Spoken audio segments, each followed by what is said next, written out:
Barka da zuwa Hausa Magic TV.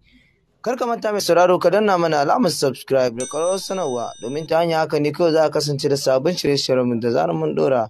Mun gode masu sauraro. 'Yan bindiga sun shiga barikin soja a Kaduna sun sace shanun sojoji.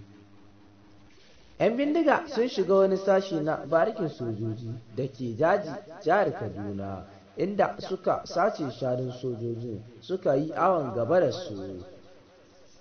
Sun shiga wajen ne da misalin karfe 2 na daren ranar Alhamis, inda suka yi harbi a iska kamin suka sace shanun, kamar yadda Sahara Report ta rawaito.